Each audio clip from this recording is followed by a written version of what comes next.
No.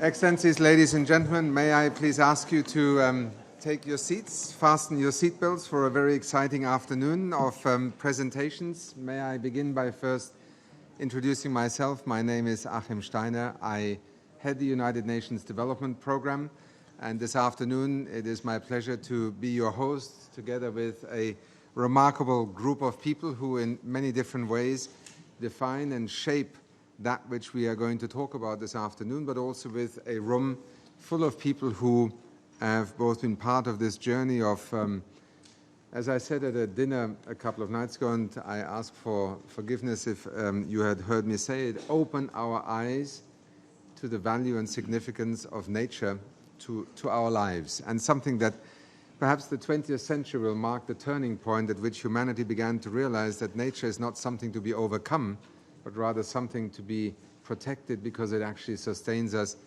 even into the 21st century of high-tech universes and frontiers that still sometimes tempt us to think that nature has become redundant. It is not redundant, and the reason why we in the United Nations Development Program, have put this particular issue front and center this year is that we would like to focus attention in the overall approach to SDG implementation on how exactly does this increasingly scientifically demonstrated, and certainly if you ask a farmer or a local community member, self-evident truth translate into national development plans, into national economic planning, but also into a financing and investment strategy, because you cannot use something without also investing in its maintenance and its protection in order to make it a sustainable use, which is really the concept that has grown up with us, I would say, as a generation that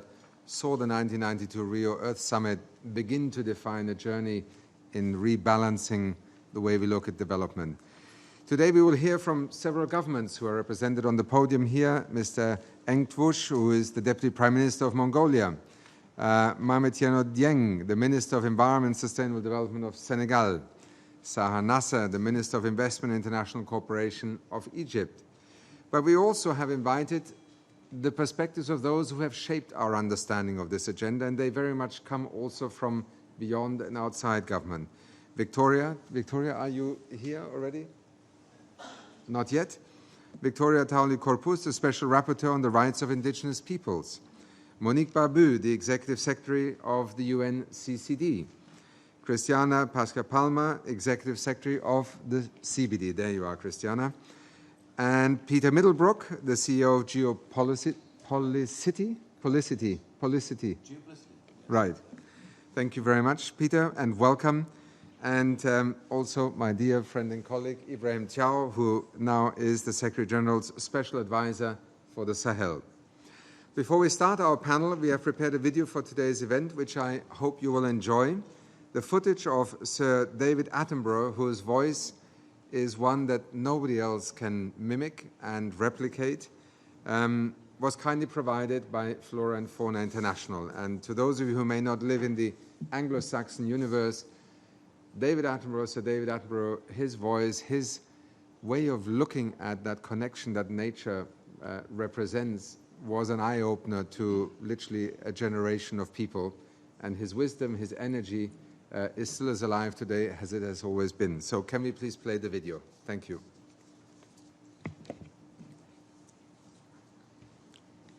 We are all dependent on the natural world. Every breath of air we take, every mouthful of food we eat depends upon a healthy natural world.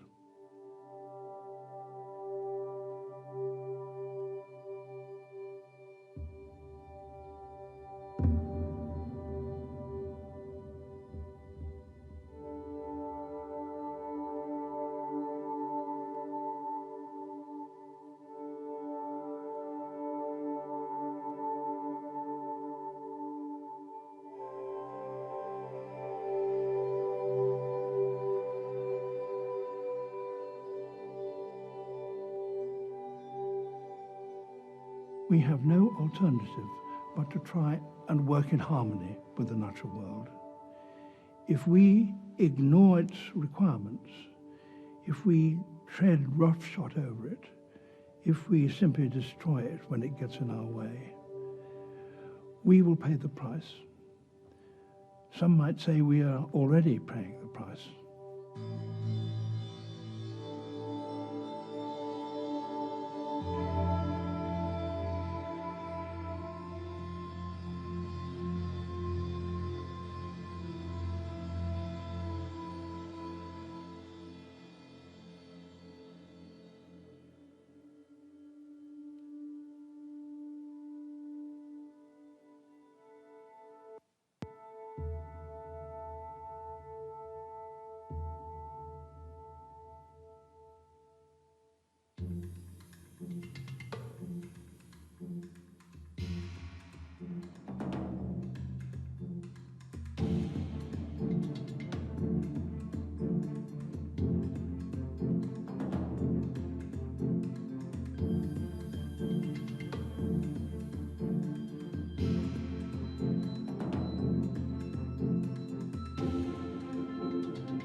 Now is the time to make amends, and now is the time to listen to our conscience.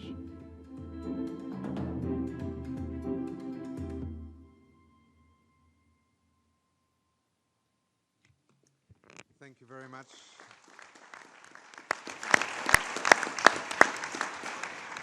To Sir David Attenborough, and let me also now turn to our panelists and ask them to engage in what is a fairly interactive panel. I know it is always challenging in these sessions to limit our comments and inputs to maybe 3 or 4 minutes, but I would ask that our speakers look at it as a way of highlighting issues rather than full-on presentations. It's in the diversity today that we also want to speak to the theme of nature for life. Deputy Prime Minister, may I turn to you as the first speaker and use your knowledge and experience and insights of Mongolia and link it to a number of the very innovative policies that Mongolia has developed and implemented in recent years to establish the link between environmental degradation, for example, of the Mongolian pasture lands, with also strategies to address multidimensional poverty, urban migration, which in turn has given rise to major urban pollution and health issues.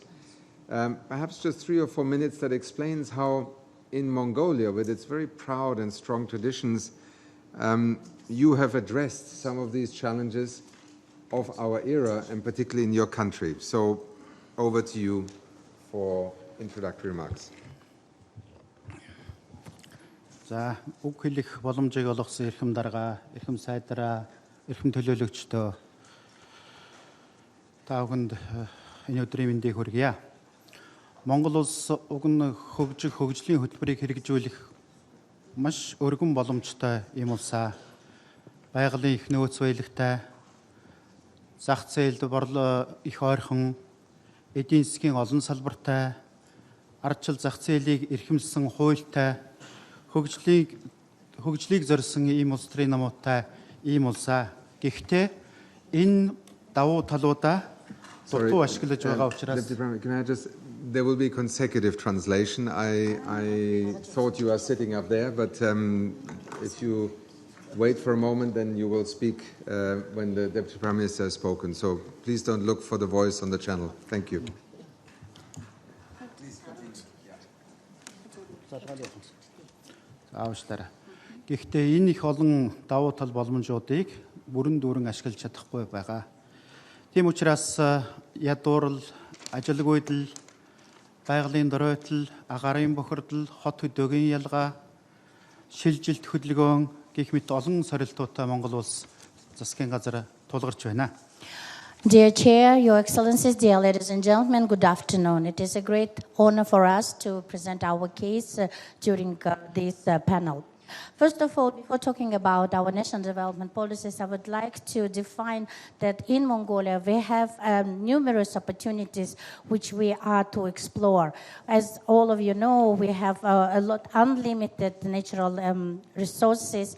We are in a very close proximity with the largest market in the world as China. We also have opportunities to develop simultaneously a multifaceted industrious economies based on the traditional sectors such as agriculture, tourism and mining as one of the priorities. At the same time, Mongolia is proud to be considered as one of the best examples for the democracy and the good governance with the well-established legal framework. Therefore, we believe that there are a lot of opportunities. However, I would like to emphasize that, unfortunately, at this point, we are yet to explore all potentials our country has. This is the reason why, at this point, we are looking at a number of the outsets and a number of the challenges being faced in our country, such as poverty, unemployment, degradation, rural-urban discrepancies, air pollution, migration, climate as among other set of challenges. Бид ямар дүгнэлт хийж байна вэ гэхээр дараах хэдэн зүйлийг хэлье. Эдийн засгийн энэ хөгжлийн хөтөлбөрийг хэрэгжүүлэхэд бидэнд тулгарч байгаа хамгийн том бэрхшээл бол төсөв санхүүгийн хүрэлцээгүй байдал байгаамаа. Тийм ч учраас энэ засгийн газрын хувьд олон улсын валютын сантай өргөдгсөн санхүүжилтийн хөтөлбөрийг хэрэгжүүлдэг. За энэтэй бол нэгдүгээрт нь холбоотой байна. Хоёр дахь асуудал гэх юм бол бид их олон салбартай эдийн засгийн хэрнээ сүүлийн жилүүдэд зөвхөн уул уурхай дээр илүү их анхаарал тавьж эндээ түшгэлж хөгжихийг хичээсэн. Энэ бол их буруу байжээ гэдгийг бол өнгөрсөн туршлага харуулж байгаа. Өөрөөр хэлэх юм бол зис, нүүрс, алтны үн дэлхийн зах зээл дээр өндөр байх юм бол гайгүй байдаг. Тэр үн унах юм бол дагаад эдийн засаг нь ундаг. Энэ бол ноцтой дутагдал байсан гэж үзэж байгаа. Тийм учраас нэг эдийн салбар түшгэлэх биш, харин олон салбар дээр түшгэлсэн ийм бодлого явуулах нь зүйтэй юм байна. Өөрөөр хэлэх юм бол эдийн засгийг солонгоруулах хэрэгтэй гэж үзэж байгаа юм аа. За өөр нэг зүйл бол бидэнд хөтөлбөр байгаа. 2030 он хүртэл хөгжүүлэх хөтөлбөр байгаа. Гэхдээ сонгуулийн дараа улс төрийн намуудад засгийн газарт ийм хоёр сонголтын өмнө тулгарч ирдэг. Нэгдүгээрт нь эдийн засгийн хөгжлийн хөтөлбөрийг барих уу, эсвэл сонгуульд амласан хөтөлбөрөө засгийн газрын хөтөлбөр болох уу гэдэг юм дээр тулдаг. Бид бүгдээрээ сонгуульд амласан тэр амлалтаа засгийн газрын хөтөлбөр болгоод явуулдаг. Тэгээд тэгсэн хэрнээ тэрийгэж хэрэгжүүлж чаддгүй, үүнээс болоод хөгжлийн бодлого зорилтууд бол орхигдсон байгаамаа. So I would like, based on what I've said about the challenges and opportunities we are facing, we're also making a very strong resolutions and the conclusions how we can define our refined national development strategies. First of all, we have to be looking at the lack of the financial and budget opportunities in Mongolia. This is the reason why we are working with the International Monetary Fund to implement the extended facility fund, which is also one of the issues we need to be addressing. Secondly, we need to look at that we have misled in our development policies in terms of heavily depending on only one sector, which is mining sector, on our natural resources. So it is a wake-up call for us to emphasize the importance of applying all potential industrial opportunities, which I mentioned before, because once the world market prices on coal, gold, and other natural resources are high, we seem to benefit heavily. But once they fall down, we are facing again the lack of the financial resources in our country. And thirdly, I would like to mention that in 2016, we have approved this Sustainable Development Vision for 2030, which is aligned with the Sustainable Development Goals approved by the United Nations. However, having this policy document doesn't necessarily translate into real actions, because we are, as many other countries, are facing with the choices after elections, whether to follow up the long-term development policy or whether to follow up implementation of the political promises we have made during the elections. So in this regard, we believe we need to take actions in these areas. Deputy Prime Minister, may I interrupt you, or maybe you could conclude this segment, because the time is very tight, but not to cut you off, but just to conclude this part, and we will come back again later. Энэ бол болж байгаа зүйлийг ярихаас илүүтэй бидэнд тулгарч байгаа болохгүй асуудлууд юу байна вэ гэдгийг би ярьлаа. Энэ бол зөвхөн Монголын асуудал биш ухаа гэж бодож байгаа. Монгол оронд тулгарч байгаа. Энэ бусад орнчдод бас байгаа асуудал байгаа бох. Тийм учраас та бүхний анхаарал өргөж байна. Баярлалаа. And using this floor, I wanted to highlight not only opportunities which have, but also the challenges which are very common for most of the countries which are being present here. That's why I wanted to make a strong point on that. Thank you very much.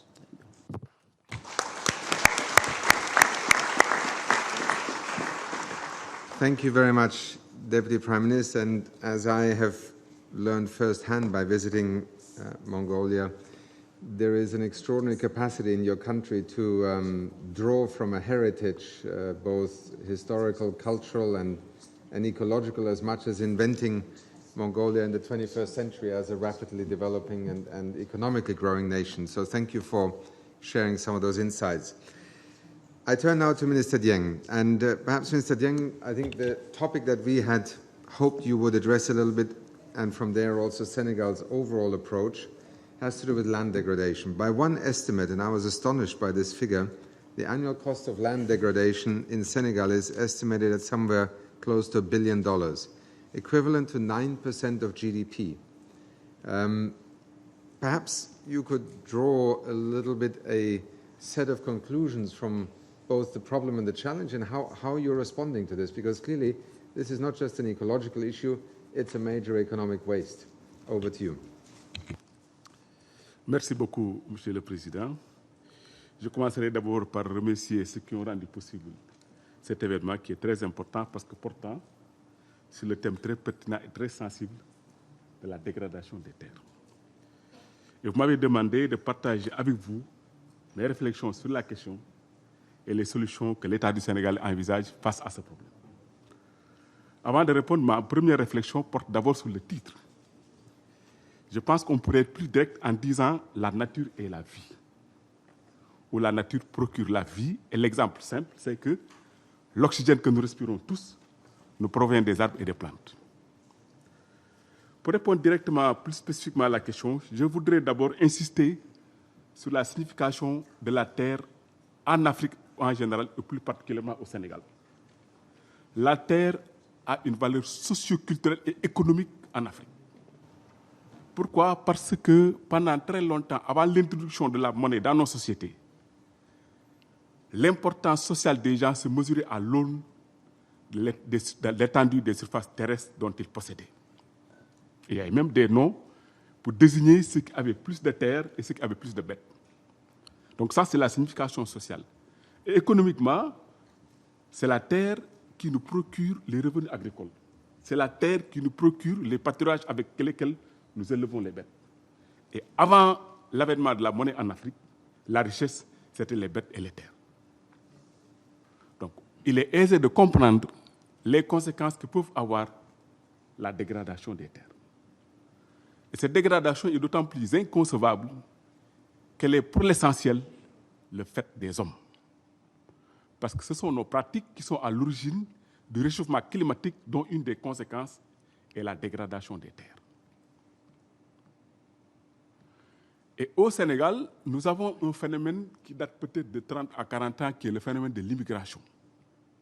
C'est en partie la conséquence de la dégradation des terres parce que les gens ne peuvent plus survivre sur une terre qui leur est devenue hostile, qui de plus ne leur procure plus les moyens de survie. C'est la très claire conscience des autorités de ce pays, de ce phénomène de dégradation héréditaire qui a motivé l'État du Sénégal à entreprendre tous les programmes qu'il a entrepris pour tout au moins stopper ou arrêter la dégradation des terres. Parce que les conséquences se font vivre. L'immigration au Sénégal, il y a même une correspondance entre l'origine géographique, la précocité de la dégradation des terres et la destination. La zone qui s'est désertifiée le plus rapidement au Sénégal, c'est le nord du Sénégal, et c'est d'où est parti les premiers immigrants qui avaient allé en Afrique centrale. Ensuite, l'Est est aussi une zone très désertique. Là aussi, sont originaires de beaucoup d'immigrants. Et donc, c'est pour arrêter cela que l'État du Sénégal a entrepris beaucoup d'actions. Il y a des actions concertées comme l'initiative 3S, durabilité, stabilité et sécurité. Et de ce programme, le Sénégal attend l'érection de 14 000 villages au Sénégal en éco-village. Et le fait de les ériger en éco-village est aussi un moyen de préservation de la terre. À l'échelle locale, l'État du Sénégal a mis beaucoup de moyens dans la restauration ou la préservation de ces terres pour assurer la sécurité alimentaire des populations parce que l'essentiel de ce que nous mangeons nous provient de la terre. Donc, vraiment, je pense que le temps ne nous permet pas de développer, mais en tout cas, l'État du Sénégal a conscience de l'importance socio-culturelle et économique de la terre, de l'importance, la gravité des conséquences de la dégradation de la terre que nous provoquons et se donne les moyens d'adresser cette question parce qu'il y va de la stabilité et de la sécurité de notre pays. Je remercie tout le monde de m'avoir écouté.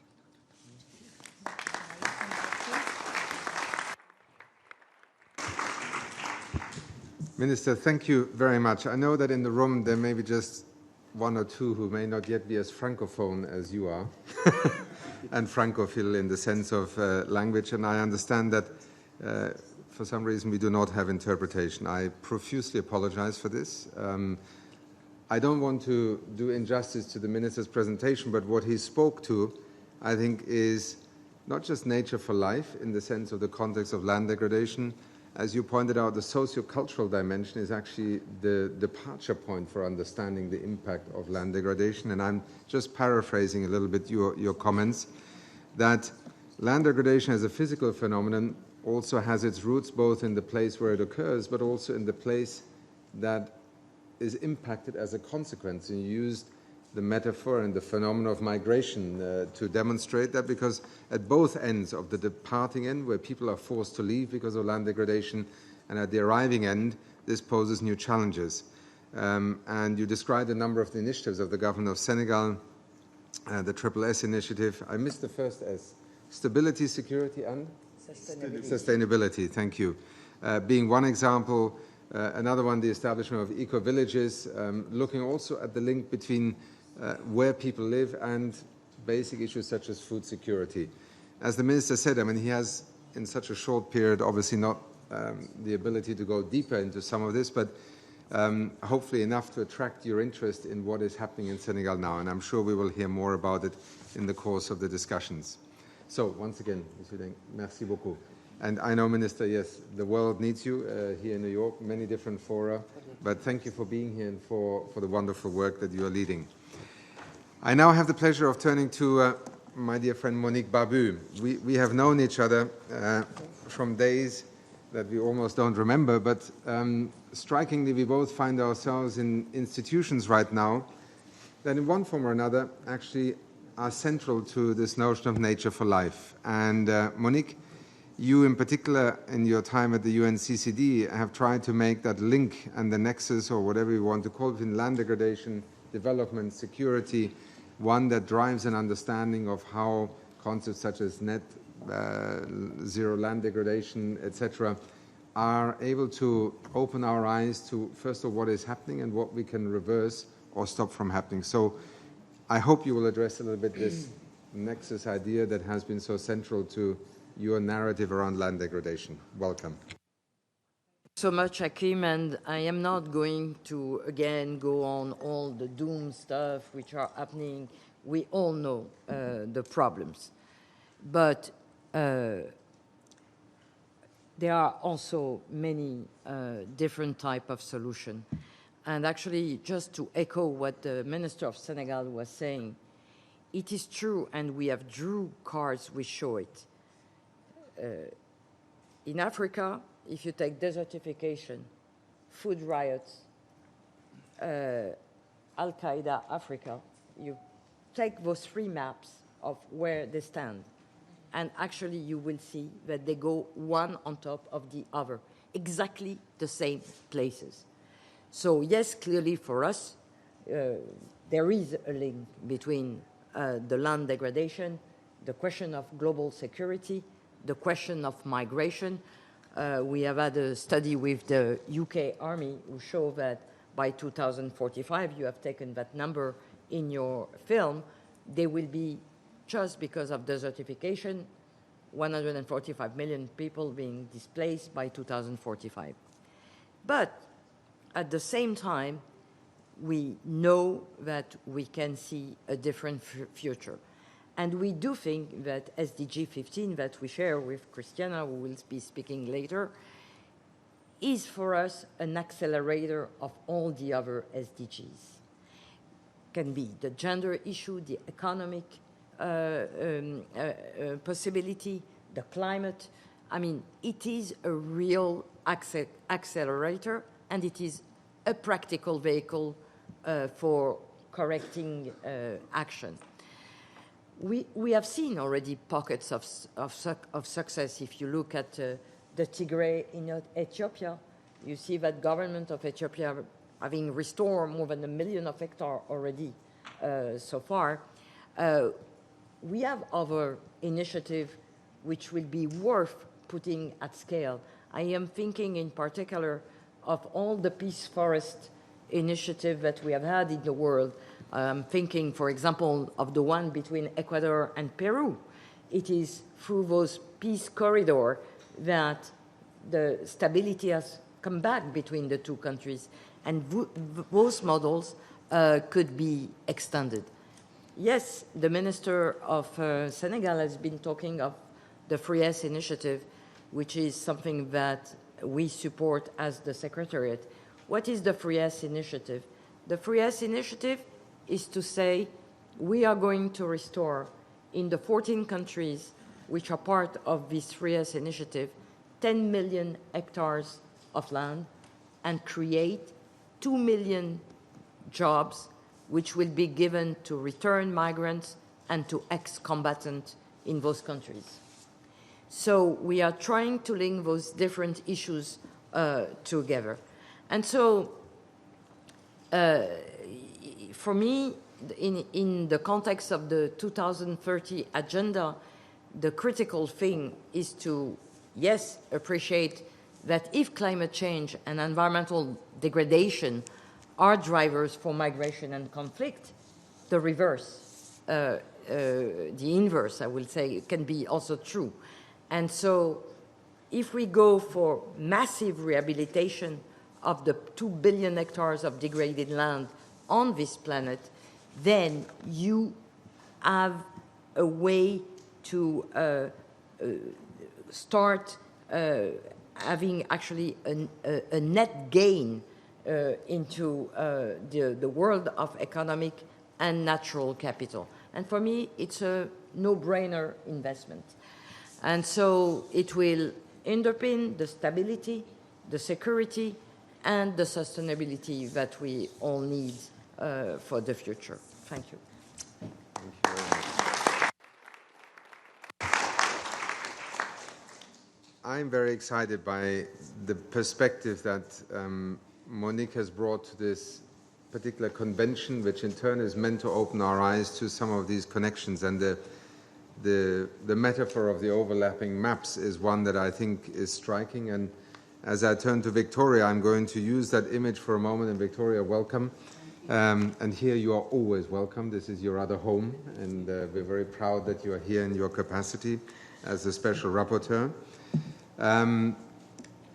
There is another map that some people have in recent years constructed. It's more a map of failure and success, and that is that some of the most precious ecological assets that remain with a degree of integrity as part of our planet happen to coincide also with where indigenous peoples are the principal custodians.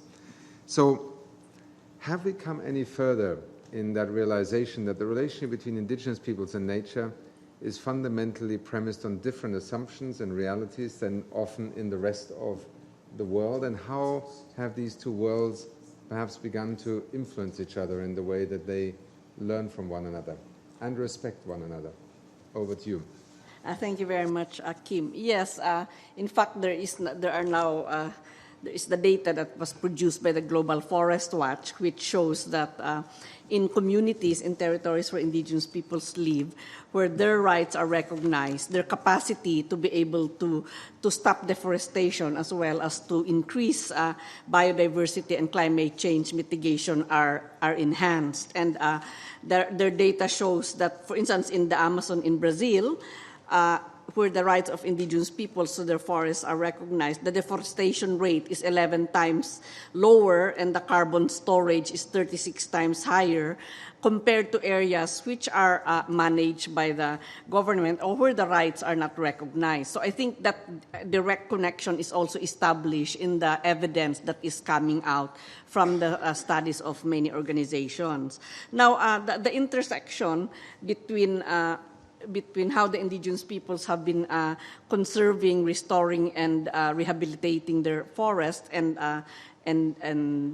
the way that states are dealing with it, I think has been increasingly, it has improved significantly, especially with some of the decisions reached, for instance, at the UN Framework Convention on Climate Change, the reducing emissions from deforestation and forest degradation, which contained safeguards that ensure that the management systems of indigenous peoples will be enhanced and reinforced, and their rights will also be recognized. And now it's coming out that where those kinds of actions are undertaken jointly by the government and by the indigenous peoples, the results are much better.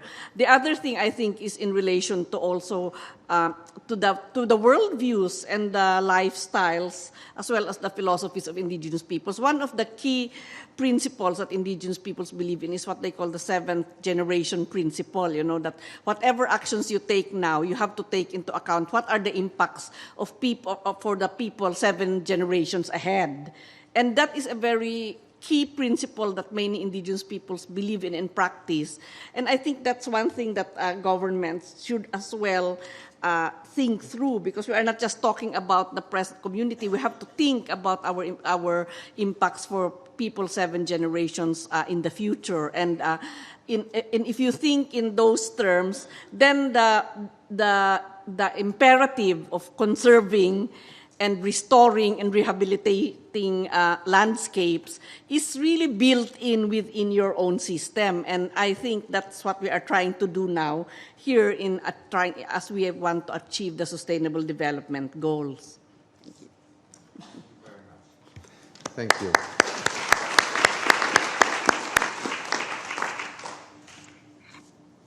Let me now turn to Minister Nasr, the Minister of Investment International Cooperation of Egypt, who will also be hosting the Biodiversity COP later this year. So I can see that you're both already hopefully working hard, even here on the podium.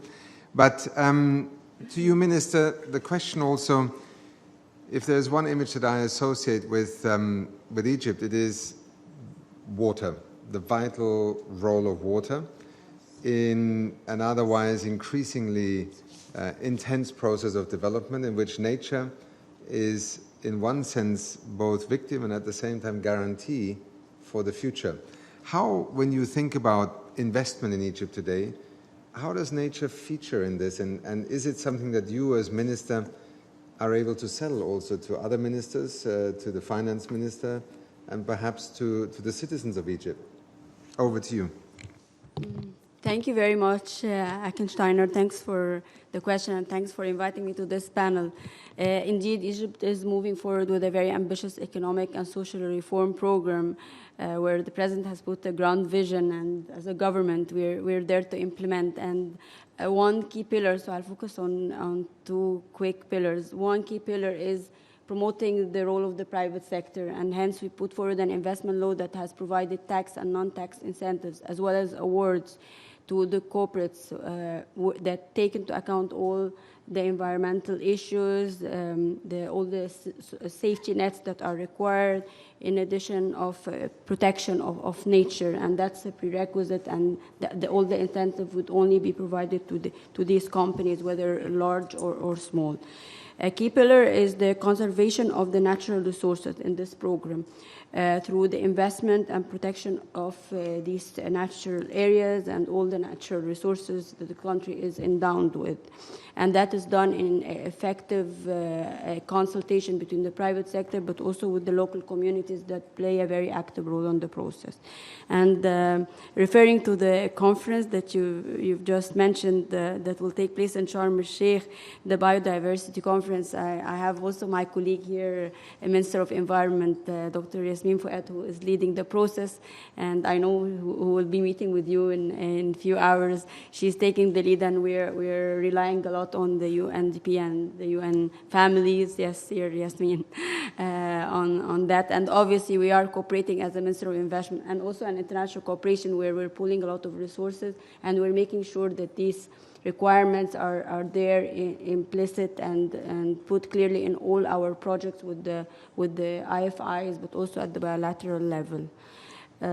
So I'll stop here, but I think that's the priority area, and I think you've also highlighted the issue of peace, economic and social security, and we see that is very much interrelated, both the protection of natural resources, endowment, but also achieving an inclusive growth. Thank you very much. Since you were so quick,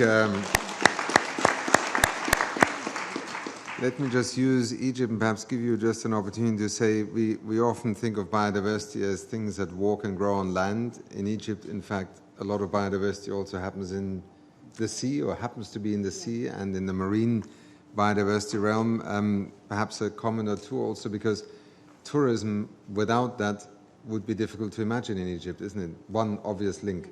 Yeah, and I have to highlight here that it's as you said, it's a bit challenging. So in terms of access to water, we're making sure that we have the most efficient use of water and also the use of irrigation systems, but also moving forward with the water desalination plants, especially in areas that have very limited access, poor villages that have limited access to water, and obviously linking it with the natural resources. And with the Egypt strategic location, you have many coastals there, whether the Mediterranean or the Red Sea, and that's a priority also for my colleague in coordination with the Minister of Tourism and Environment.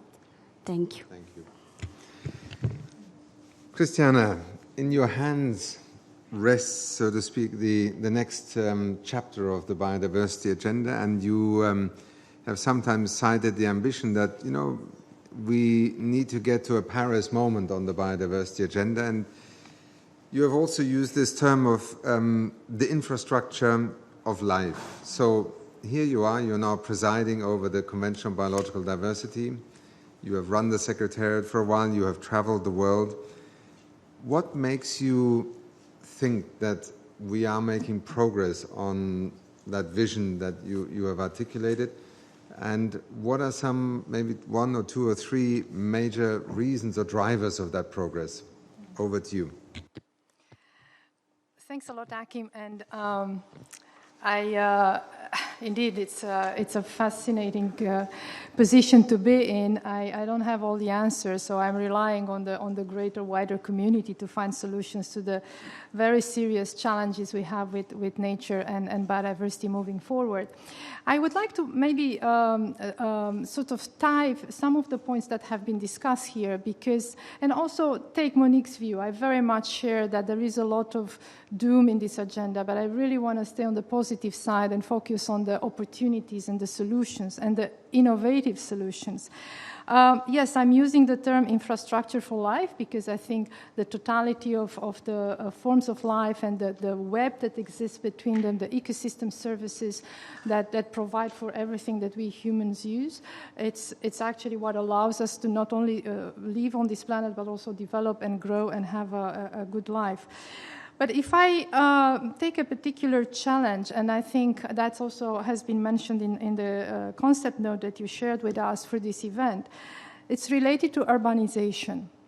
Half of the world's population already lives in cities by now, and 2/3 are projected to live in urban areas by 2050.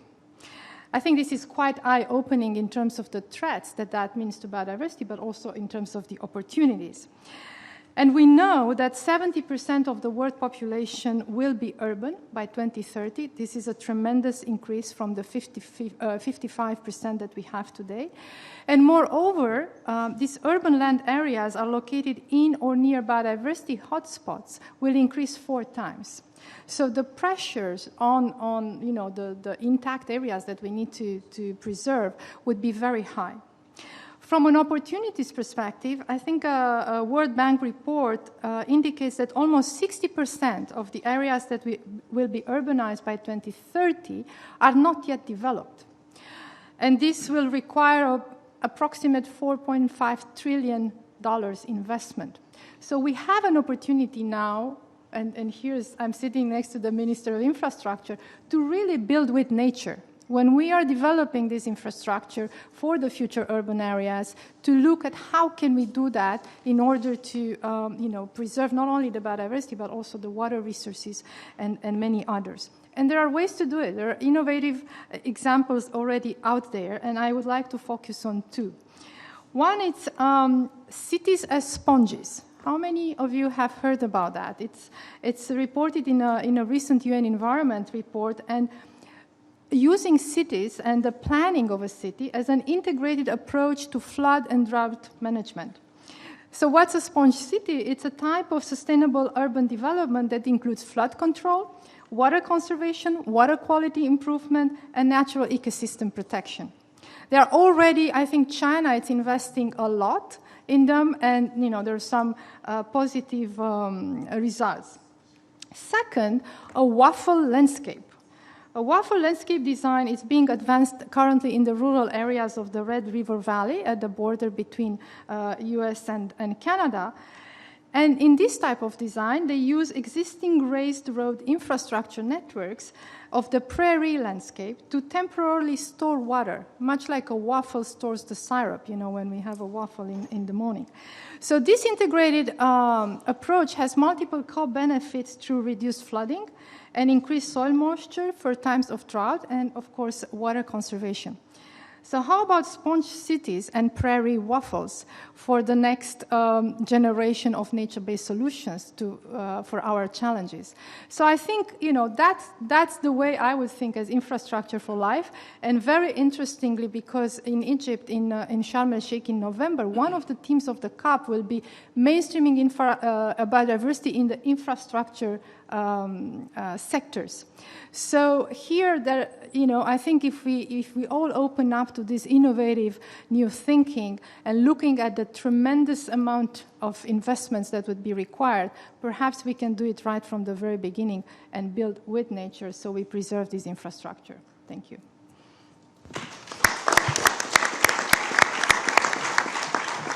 Well, Sharm el-Sheikh will be the first next stop on that journey, so good luck to both of you. Peter, let me turn to you as CEO of Geopolicity. I'm still trying to get it right. You have spent many years in conflict countries, looked at some of what we've just talked about in terms of the connections and the nexus. It included Afghanistan and Iraq, both countries where it does not take much imagination or intelligence to see the connections between impacts that happen in terms of conflict on the environment and driving conflict, and also ways forward. Speak to us a little bit about, particularly with a finance perspective also, on this link between resource management, peace, security, from the vantage point of both what you saw on the ground and how we then respond as a partnership of local, national, international partners in this. Over to you. Thank you, Achim. Very interesting question. I'm just going to pick up, though, briefly on what you said. Just one quick comment on the $4.5 trillion funding gap.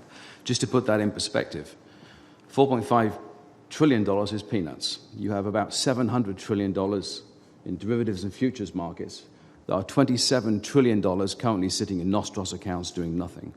So it's not the problem of the money, it's the fact that money isn't being used in the right way. But indeed, come back to your specific question.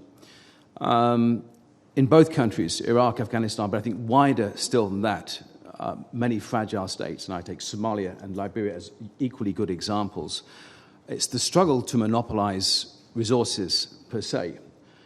Oil, opium, gas, water, diamonds, fisheries, and these have been considerable drivers of conflict per se. In fact, when you look at global GDP, the structure of global GDP, over 90% of global GDP is natural resource extraction.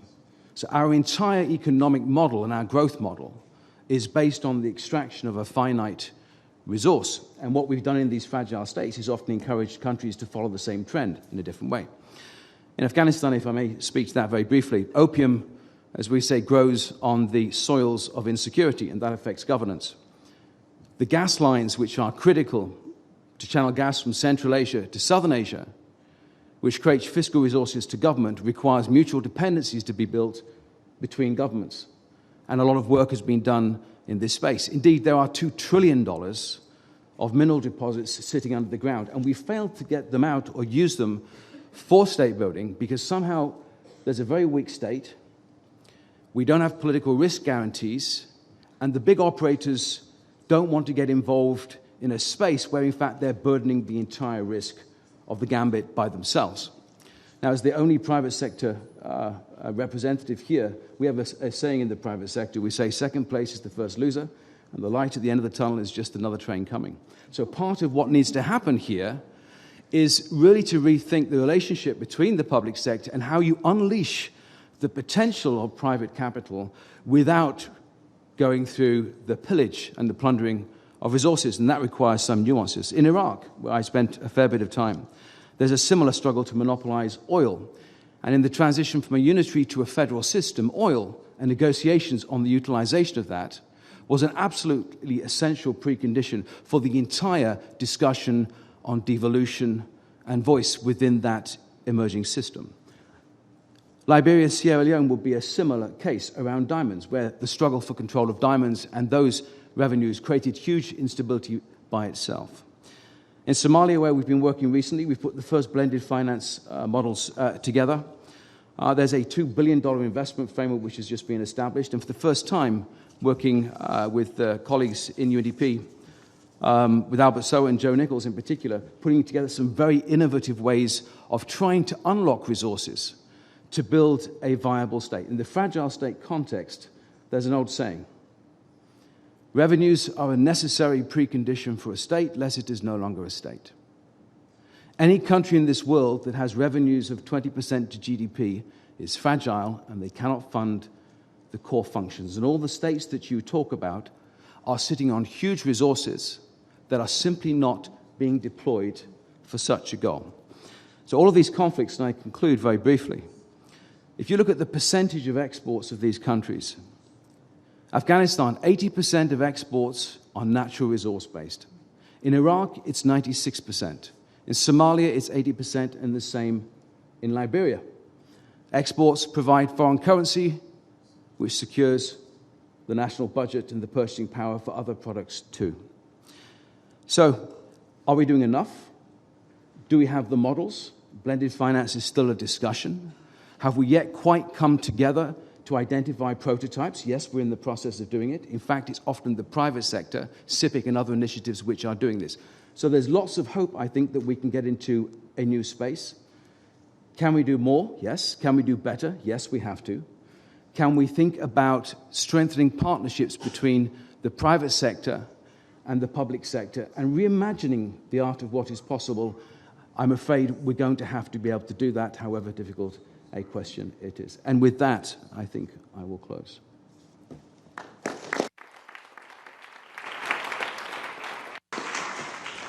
Thank you for drawing both on your on-the-ground experience, but also drawing some of these threads out. And part of an event like this is about taking many different threads and hopefully weaving them together into something that allows us to better move forward. And a person who, in many ways, represents that attempt also is to your left, Peter. Ibrahim Thiaw, now the Secretary General's Special Advisor for the Sahel. Somebody who yesterday evening began a reception on the Sahel strategy, the integrated Sahel strategy of the UN, by starting with a cultural discourse, Ibrahim. And in fact, it's perhaps no coincidence that the Minister of Senegal should also have begun with a socio-cultural perspective on land degradation. In some ways, you represent already a tapestry because you are a son of the Sahel, born out of Mauritania, worked throughout it. You have spent a great deal of your life working on the issue of natural resources, environment and development. You began also your discourse yesterday by talking, or on another occasion, by talking about the Sahel as a place that is not a place that is defined by crisis, but rather by opportunity. And so, may I ask you to do the impossible, which is to weave a little bit, the different perspectives we have brought this afternoon into a vision for what this would mean for a region, for the countries and the peoples of the Sahel. Because we can't just describe it, we have to make it actionable, and this is part of your task now. Over to you. Thank you very much, Achim. Good afternoon. The Sahel, for those of you who are not familiar with the map of Africa, is just south of the Sahara Desert. It's a huge land. It's a land of close to 200 million people in the 10 countries that we would like to operate, from Mauritania to Chad, down to Cameroon, going back to the Gambia. It's a land which is known right now by the media through wars, conflicts, Boko Haram, and terrorism. It's a land which is known by the humanitarian community by being a land of assistance, of people that get food aid. But what is less known is that the Sahel is a land of opportunities, a huge land of opportunities. The first of which is the sun and the wind of the Sahel. We mean energy. With renewables, the games have changed. And with renewable, the Sahel is no longer a land of deficit, but actually a land of excess of energy. In the future, the Sahel would not only produce the energy that it needs to suffice for its needs, but the Sahel is potentially a land of export of energy. The Sahel has a massive land that's known. What is less known is that it's actually, though a dry region, it has a lot of water. You have a number of rivers crossing the Sahel and the Sahara, from the Gambia River to the Senegal River to the Niger River, Lake Chad. But most of all, the largest aquifers of Africa are found in the Sahel. So it is absolutely essential that we see how we can combine the new source of energy that we have now with sun and wind, with agriculture and better management of water resources to restore the land and to create the prosperity that we all aspire to. Nature for life, nature for peace, nature for prosperity. I think there is no other place in the world that is better suited to actually express that trilogy than the Sahel itself. Without water, Lake Chad is dying. 90% of the lake has shrunk. We are talking about a basin that has 40 million people. Without water, there is no agriculture, there is no livestock, there is no biodiversity, there is no fish, therefore there is no life. Nature for peace, there is no better place on earth where it applies better than the Sahel itself. Because with the increased population, the demographics of the Sahel are exploding. You go to a country like Niger, the fertility rate is 6.7 children per wife, or per woman. And some men have more than one wife. So the explosion of the demographics, in one hand, the reduction of natural resources due to climate change and land degradation, on the other hand, have created conditions for more conflicts. People compete for access to water, access to land, to livestock, to firewood. People fight to get firewood to cook their meal. But nature for prosperity, again, the Sahel is this land where it is possible to actually do it. When you see 7 million hectares of land being restored in a country called Niger or Senegal that the minister spoke about, where the Great Green Wall is also restoring land. Whenever you restore land, you revegetate, you create the conditions, life is back, wildlife is back, water is back, agriculture is back, the water table is up, and therefore what was a region of famine is a region of production. So that's the situation that we find ourselves into, that it is possible to actually restore land, it is possible to restore life, it is possible to resuscitate nature, and to create conditions for better prosperity. Thank you.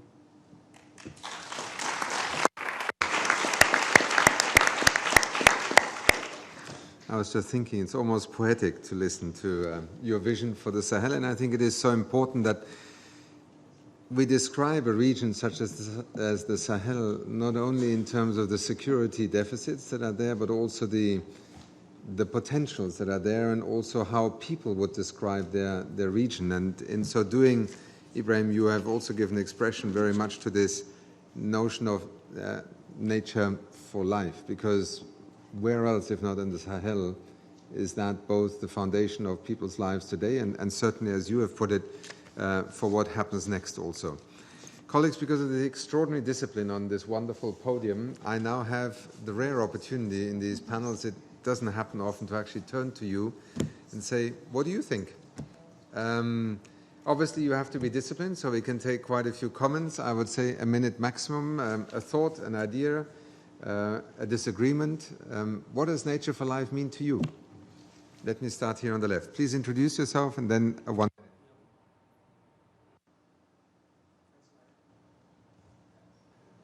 I'm waiting for it. Yes. Thank you very much. I am a member of the Advisory Committee of the Council on Human Rights of Geneva. We are discussing there an item which is called National Policies for Implementation of the Agenda for Development 2030 by Integrating Human Rights. This is the preoccupation of the Human Rights Council, you would understand. And whatever you are discussing here, all you are discussing here is about human rights. Even if we don't say it sometimes openly and directly. But this is about human rights. This being said, we are working on this item. We have to present a report to the Human Rights Council. We need data. Many people in these rooms complained about absence of data on different goals of our agenda. Absence of data, because they are not collected. Where to turn for this data? I think the UNDP is the body which can offer us some data on all these goals. So as a rapporteur for this item in the advisory committee, I would plead to have such data, to receive such data from the UNDP on all goals of on the agenda. Thank you very much. Thank you very much. I'm just going to connect you to Adriana, who sits there, because she is UNDP, and UNDP is part of the community of data custodians and perhaps also generators, is like a spider in the web. I mean, in this room I have seen a number of faces who are able to answer your question with 100 examples and hopefully reinforce your ability to do your work. Let me now turn to the right. Anybody on this side? The right wing is quiet. What about at the back? Let me come to you. Yes, please, Martin. Thank you. My name is Martin Kraus. I work with the International Atomic Energy Agency. But my question has nothing to do with nuclear power. It took approximately 30 years for climate change to really become a priority internationally, to move up on the political agenda. It was quite a struggle. My question is, when it comes to issues like biodiversity, land degradation, and water, what can we learn from the climate movement? How can we make sure that those issues also move up on the political agenda, the national political agendas in Egypt or Mongolia, but also higher up on the international agenda?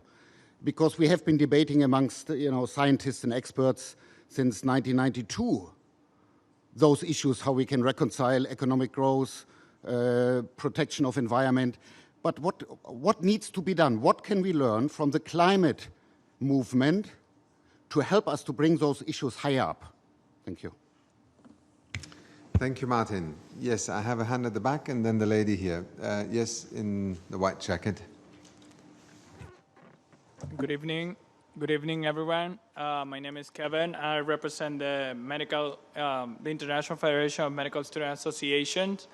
My direct question is that many times land degradation happens because of the people that live and that depends on nature, and it's because there's social and economic factors that drive these people to deforestate or degrade the land. So my question is, what are some examples or some initiatives that some of you are doing to offer alternatives to these people to access resources and also to integrate into the society? Thank you. Thank you very much. Yes, lady here. And Lysinka Olatowska. I represent the Commons Cluster of the United Nations major group. Most impressive to see the film, to see that we have 3 ministers here on the stage, and to hear what each one of you have said and the hope in what you've said, but also the necessity of going back to nature. And yet we've been very active within the HLPF.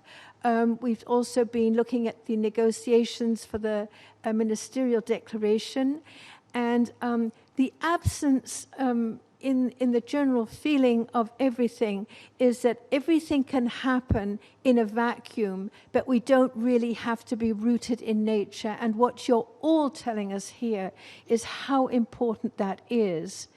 We do have to find a way, with the hope possibly of our honourable ministers here, to make sure that as a policy worldwide, we see that everything has to be rooted in nature.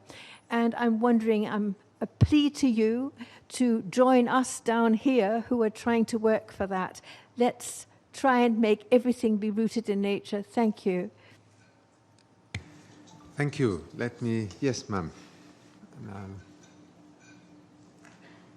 Good afternoon. My name is Colleen Zamba. I'm an economic advisor in UNDP Zambia.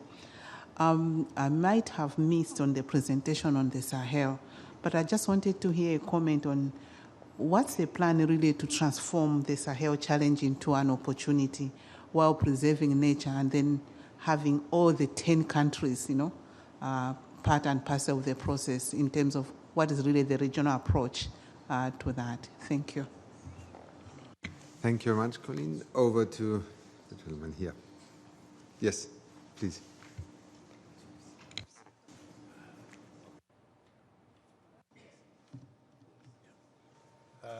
Thank you very much, Mr. Steiner. I don't represent a big organization. I come from Zimbabwe with my colleagues. And when we got here, we were, I think, shocked by what we had, judging from what is happening in our part of the world in terms of climate change. In Zimbabwe, we are during the time of harvest right now. But we can't harvest because it's raining, which means you are bringing another dimension which needs to be addressed. In addition to that, one part of the country, I'm just talking about Zimbabwe, one part of the country, a few years ago, it was the dry part of the country. Now it's turning out to be the wet part of the country. Now, I think the gurus in nature will probably be able to give us answers to that because we're getting worried that we're also going to be affected, not the Sahel, but there may be some other movement that's happening now. And perhaps it is important to start driving the challenge before it arrives. I thank you for listening to me. My name is Justin Mpamanga. Thank you. Thank you very much, Justin, and thank you also for drawing our attention that sometimes in the change of phenomena in one domain, an entire other part of life and the economy gets affected. And I think, well, I'll come back to that perhaps in the closing round. I could take another comment, otherwise I'll turn back to the panel, not to answer all the questions, but what I will ask them is to perhaps, if there was a specific comment, to respond to that, and in one sentence, say what you would say nature for life means to you beyond being a phrase of words. I think it would be a good way to end the afternoon. The gentleman there, please. I'm Rob Wheeler. I represent the Global Eco-Village Network. We have several thousand eco-village communities in 110 countries around the world.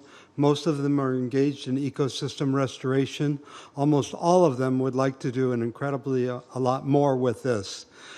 We've applied for any number of different financing grants and applications and found it to be extremely competitive and difficult to get this type of funding. What can be done to help scale up financing for ecosystem restoration and bring it down to the local communities? Thank you very much. Let me start in reverse order. Ibrahim, any comments to specific questions? And nature for life, what does it mean to you? Thank you very much. Let me start by the direct question I got about turning challenges into opportunities. That is exactly what we are proposing. The Sahel has a young population. The youngest population on Earth is found in the Sahel. Close to 70% of the population is actually less than 25 years of age. But there's a demographic dividend there. The population is young, they are dynamic, they are ready to move to economic development and to prosperity. Give them the opportunities, give them the hope, they will turn things around. The Sahel is a region that is hot, windy, sandstorms. Transform that heat into energy to conserve food rather than leave your food being rotten by the same heat. So it's basically turning that challenge into an opportunity because the technology right now allows you to do that. The Sahel is a dry land. Precisely promote climate-smart agriculture. Work with the women and the youth that you have there. By the way, agriculture is now developed more by women than by men because most men have migrated to neighboring countries or neighboring cities or abroad. Therefore, use the force that they have there that are producing but that lacks means and resources to actually promote climate-smart agriculture, which will, again, develop the region, not only by increasing the productivity but by reducing the post-harvest loss thanks to the new energy that you have, but also processing the food and transforming the economy by creating value addition to the chain and creating jobs for the young people. So it is possible to turn these challenges into opportunities. The Sahel is also a region whose coastline is amongst the richest fishing ground in the world. So at the moment, they are not able to land their fish for lack of infrastructure and energy. Again, with energy, they can land their fish, they can process it, create millions of jobs, and actually add a value to the resources that they're exporting right now as raw material. Just as they're exporting their mango as raw material, it is possible to transform them locally before they get... Let me very quickly move to the question about the rooted in nature, a question by Madame. If you allow me, I can very quickly... It has to be in telegraphic form, please. In telegraphic form, since you have a Deputy Prime Minister next to you, please pass on the message that it is nature that produces food, not the Minister of Agriculture. It is nature that produces fish, not the Minister of Fisheries. It is nature that produces water, not the Minister of Hydraulic. So it is nature that produces the minerals that are exported, the 80% and 90%. So if you want to really have a government in place, make sure that you protect nature.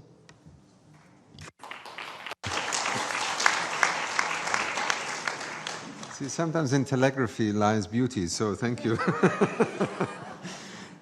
Peter, over to you.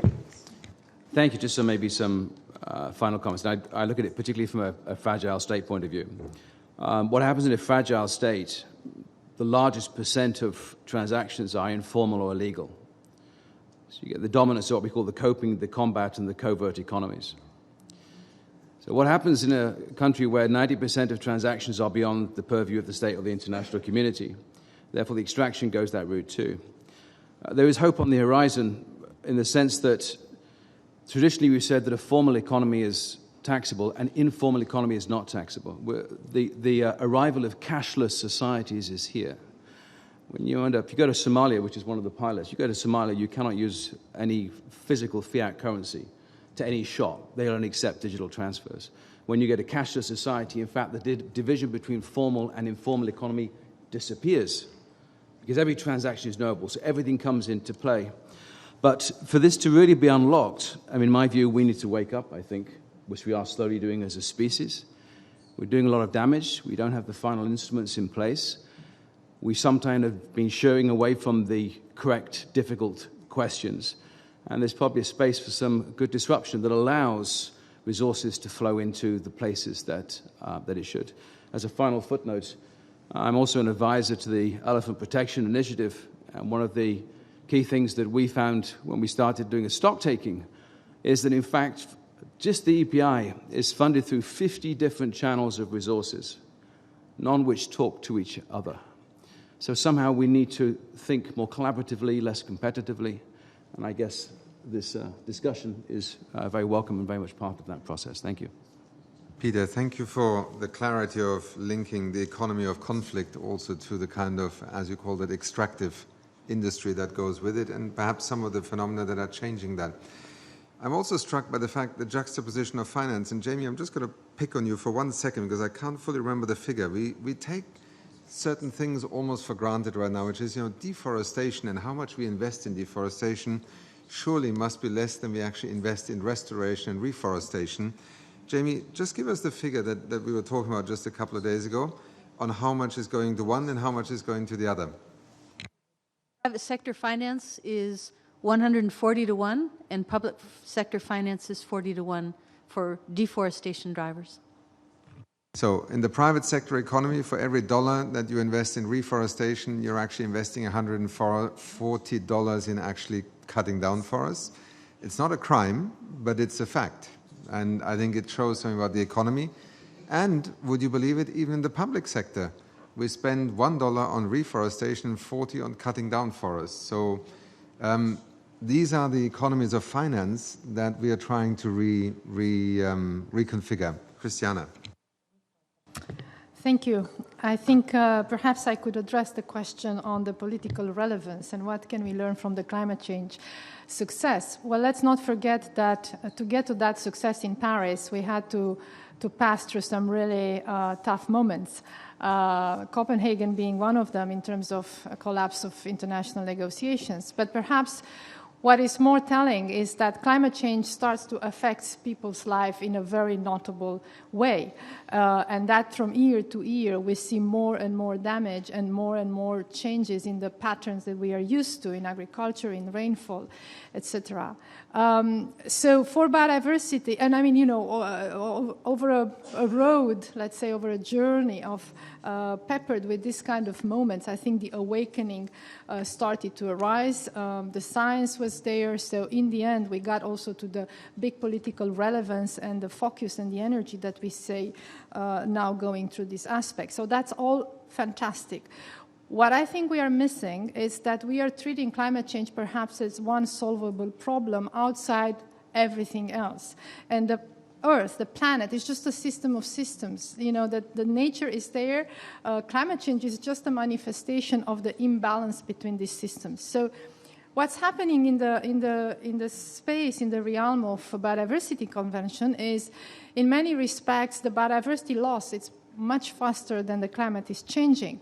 But it's not affecting people's everyday lives in the same manner. So the awareness, it's not there. I call it a silent killer. And, if we take for what the science is telling us, the scenarios of our development under business as usual indicate that by 2050 the loss of biodiversity would be so dramatic that we may see complete irreversible changes in the planetary system. So that's very, very serious, and I'm raising all the alarm bells. Now, how do we get that to become relevant for politicians, for decision makers, for a whole of government approach, for ministers of finance, of planning? I gave some examples of what we can do smart in terms of building, bringing innovative solutions, innovative finances into the equation. But politically, I think what needs to happen is that people have to realize that nature, it's not something out there that we talk about the nature versus us. We are nature. Achim, you asked us to comment on the nature for life. I would like to paraphrase that and to say nature is life. We cannot exist without nature. So nature is us. But that message is not very clear in everybody's mind. I think it's about species protection. The species are something, it's not about us, it's about them. Unless we connect these two and we understand that we are all part of the same web of life and take action, I think we'll have a challenge. Now, on the opportunity, Achim, if you allow me just one more second. In 2020, so after Egypt, the next conference of the parties will be in China, in Beijing in 2020, when the Biodiversity Convention and the community of 196 states have to launch a new strategy, a new global framework for nature. We all have to strive to make that totally transformative, rooted in nature again, look at the innovative solutions, bring this holistic approach and systemic approach to things if we want to avoid the, as I say sometimes, Titanic to hit the iceberg. Thank you. Thank you very much, Cristiana. Over to you. Thanks, Achim. I think one key message that I take away from all the interventions and the panelists is how can we transform all the strategies and aspirations, the protection of nature and all the conservations that is required with the natural endowment into action, whether at the policy making level, what regulations, what kind of data do we need so that we're able to monitor progress, so that we're able to make sure we are on track and are protecting nature. Also at the private sector level, I think that's as a government, we have to put some incentives and awards to those that are taking that into account. And thirdly, which is very important since we are here, the international financial institutions that are financing a lot of the infrastructure projects, especially in low-income countries and middle-income countries, how can they put the required conditionality to ensure that we are compliant with all what we've discussed right now at this panel on protecting nature? So taking our aspiration strategy into action, and I think we should build on our Egypt event on the biodiversity conference on how we can collectively put that together and put a timeline. Thank you, Ak. Thank you so much, Minister. Let me turn to the Deputy Prime Minister. A last thought from you, Deputy Prime Minister.